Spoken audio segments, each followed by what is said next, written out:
Hello, everybody. Here's my video review for Plane. This is probably going to be a very short review because I probably don't have that much to say about it compared to something like Skinamarink, which I could probably talk hours about, but you know. So Plane, first of all, the title is hilariously simple. I mean, this is of all like the one word titles that I've seen, and I've seen some pretty funny ones. This is probably one of the funnier examples of it, just because it's so plain. I mean, it's accurate to the movie because, like, I'd say about the first half an hour or so of the film, and then the last like 20 minutes of the film take place on a plane. But yeah, so what the movie is about. This is another kind of Gerard Butler action movie.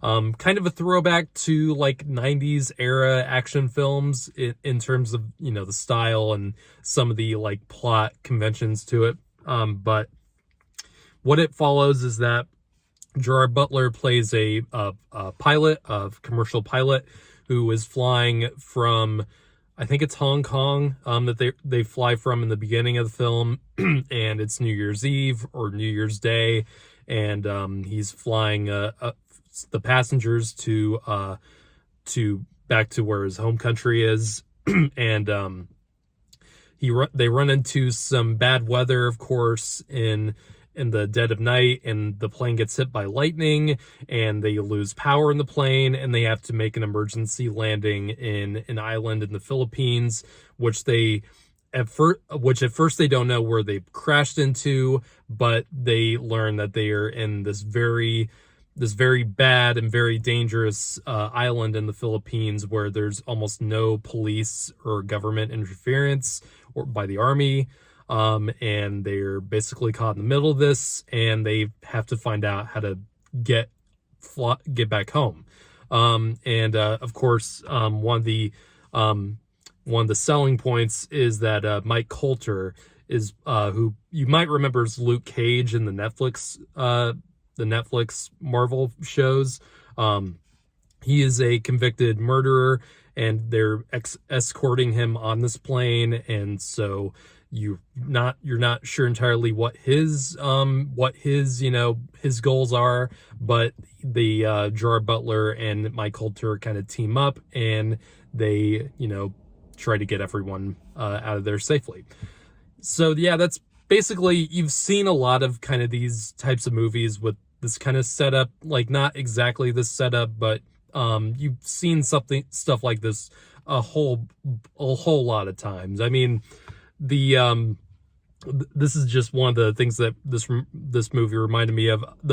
The convicted felon on like this plane immediately reminded me of Con Air with Nicolas Cage. Not to say that there's other convicted felons on this plane. Mike Coulter's the only one, but I don't know, that came up in my mind watching this. And there's other things that this movie reminds me of from the 90s especially. And in terms of like 90s action films, I'm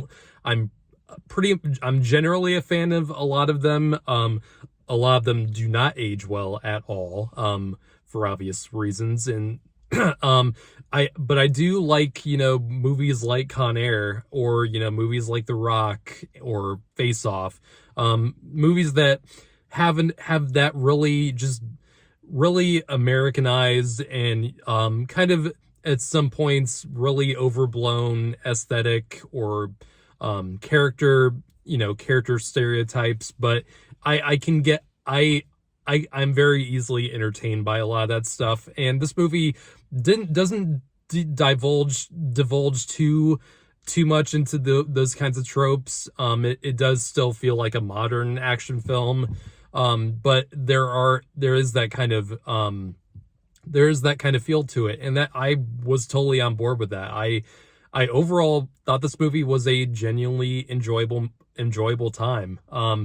Obviously it has a lot of conventions to it that you've seen with some other with a few other Gerard Butler action films like this. Now, what I do like about this movie is that Gerard Butler does not have any kind of like past in like combat or anything like that. He's not a former cop or a former soldier, even though he there's a pretty awesome little backstory video that the movie does play at one point, where he is chokeholding a passenger, which does show that he has a kind of temper about him, and he can go a little bit off the rails. But no, he's not. This movie doesn't follow that trope where he's a pilot turned badass or anything like that. He's a normal guy for the most part in this movie. When he first kills someone in this movie, he really does feel it, and it's not just something he shakes off that easily, which I think is a great thing for any action film like this.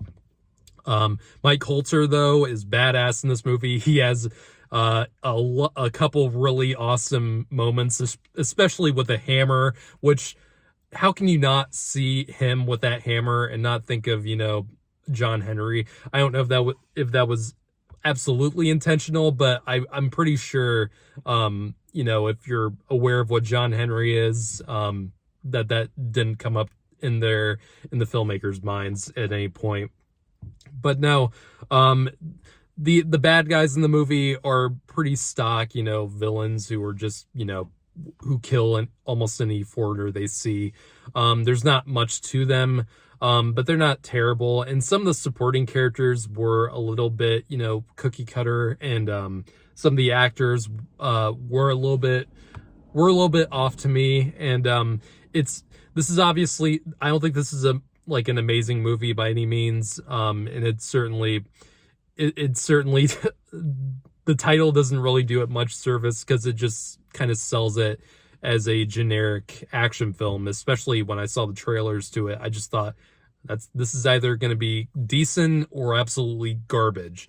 And thankfully it's pretty decent. It's nothing that's must see worthy, not in a theater, I don't think, but I definitely would recommend checking it out when it comes to video and streaming. I think this movie will be great for that. One of my favorite things about this movie is the plane crash sequence near the beginning of the movie, when they crash into the island, or they land on the island. They don't necessarily crash, but that sequence is pretty riveting, and it's really well done. And I don't think this movie had a huge budget, but they do accomplish quite a bit with, maybe a medium budget for something like this. Probably my favorite emergency landing sequence since Robert Zemeckis' Flight from 2012.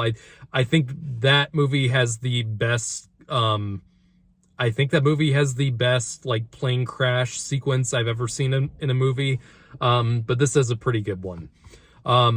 So yeah, I thought the movie, for a January movie, which usually we get just nothing but crap in January, the fact that we get Megan, and the fact that we even got Megan on the first week or the weekend of the new year, which usually has an awful horror film, and we usually get a really terrible action film that could have been this, but thankfully we've already had a really damn good horror film this year, and we've had a pretty enjoyable action film. And this January turned out to be not so bad after all, which is so nice to say, which isn't definitely not usually the case, but it's nice to have. But anyway, I'm going to give Plane a 7 out of 10. This is a perfectly conventional, solid action film that you're not necessarily going to be blown away by, but it's an enjoyable film. Definitely worth seeing on video, like I said, but if you wanted to catch this on a matinee showing, or if you just have AMC A-List and you've seen all the other movies that are out, if you've already seen Avatar way too many times, then yeah, I'd go check this out.